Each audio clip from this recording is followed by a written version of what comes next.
चल बे उठ। बहुत सो लिया। सिर पर सूरज चढ़ाया है पर तेरी नींद है कि पूरी होने का नाम ही नहीं लेती। सुमेश का बाप दिवाकर झकझोरते हुए बोला, अरे अभी सोने तो बेचारा, कितना थका हारा आता है। खड़े खड़े पैर दुखने लगते हैं। और करता भी किसके लिए है? घर के लिए ही ना। कुछ देर और सो लेने दो। सुमेश की माँ राधा ने कहा, अरे करता है तो कौन सा एहसान करता है, खुद भी तो रोटी तोड़ता है 4 टाइम। कहकर बाप दिवाकर फिर से सुमेश को लतियाता है। उठ बे, देर हो जाएगी तो सेठ अलग से मारेगा। लात लगने और चिल्लाने की आवाज से सुमेश की नींद तो खुल ही गई थी। आंखें मलता दारूबाज बाप को घूरता हुआ वह गुसल खाने की ओर जाने लगा। देखो तो कैसे आंखें निकाल रहा है, जैसे काट कर खा जाएगा मुझे। अरे क्यों सुबह सुबह जली कटी बक रहे हो? सुमेश की माँ बोली। अच्छा, मैं बक रहा हूँ?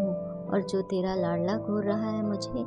और एक लात सुमेश की माँ को भी मिल गई। सुमेश जल्दी जल्दी इस नर्क से निकल जाने की फिराक में है और बाप दिवाकर सबको काम पर लगाकर बोतल में मुंह धोने की फिराक में।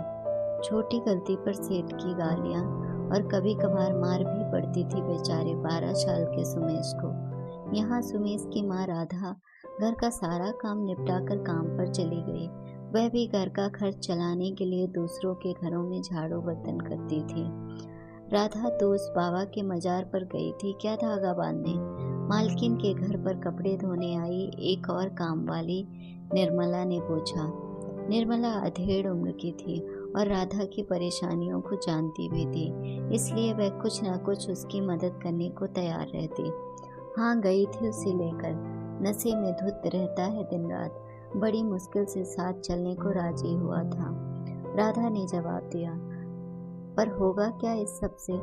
इतने साल तो हो गए इस बाबा की दरगाह जाते, उस बाबा की मजार, ये मंदिर वो मंदिर, उस बाबा के दर्शन, ये पूजा ये चढ़ावा, सब तो करके देख लिया, पर ना ही कोख फलती है और ना ही घर पनपता है। बस आस के सहारे दिन कट रहे हैं। कहते कहते राधा की आंखों में आंसू आ गए। निर्मला उसे हिम्मत बधाते हुए बोली, सब कर्मों का फल है री, और जो भोगना लिखा है वह तो किसी न किसी तरह भोगना ही पड़ेगा। हाँ, बोलते हुए राधा ने अपने आंसुओं को पीने की कोशिश की। सुन, एक बाबा और हैं, उसी के कहे अनुसार पूजा करने से बिगड़े काम बन जाते हैं, निर्मला ने बताया।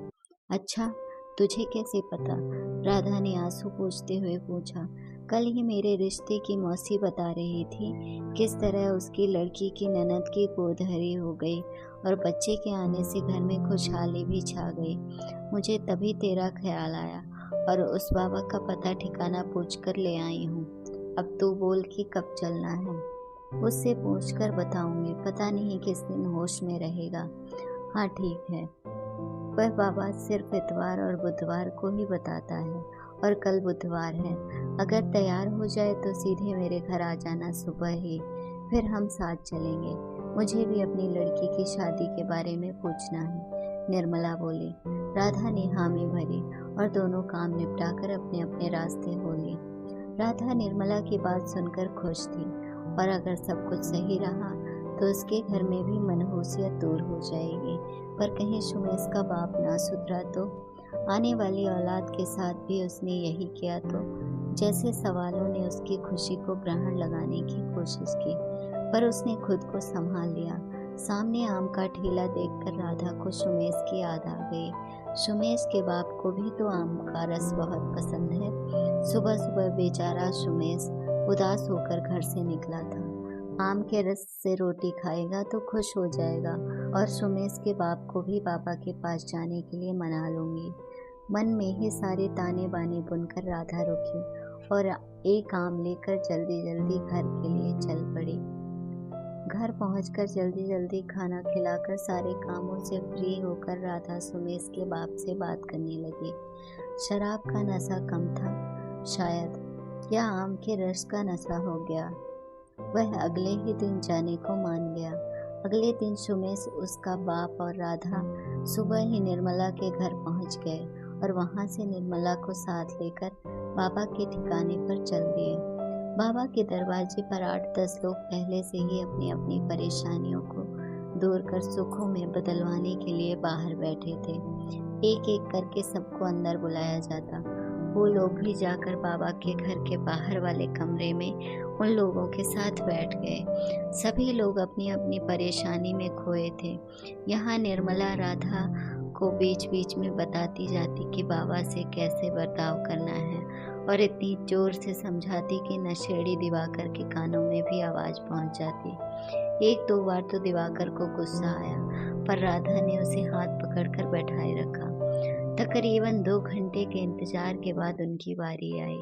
तब तक 5-6 परेशान लोग और आ चुके थे।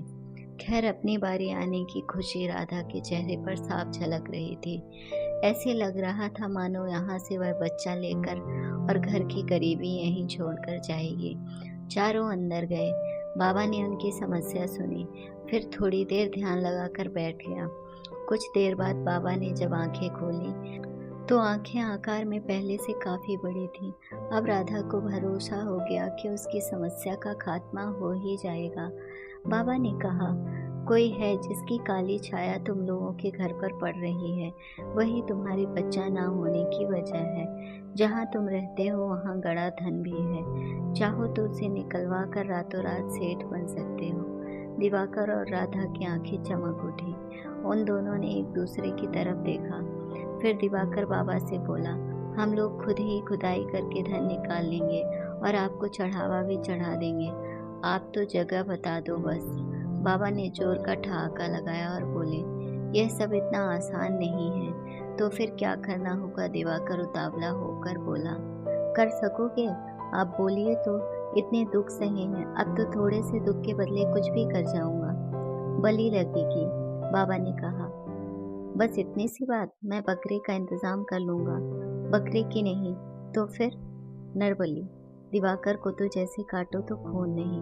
राधा और सुमेश भी सहम गए। मतलब किसी इंसान की हत्या?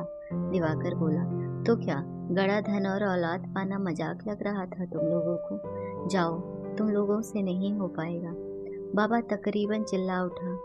निर्मला बीच में ही बोल उठी, नहीं बाबा, नाराज मत हो, मैं समझाती हूँ दोनों को। और राधा को अलग से ले जाकर निर्मला बोलने लगी, एक जान की ही तो बात है। सोच, उसके बाद घर में खुशियाँ ही खुशियाँ होंगी। बच्चा, पैसा सब दे दे बल्ली। राधा तो जैसे होश ही खो बैठी थी। तब तक दिवाकर भी उन दोनों के पास आ गया और निर्मला की बात बीच में ही काटते हुए बोला, किसकी बलि दे दी?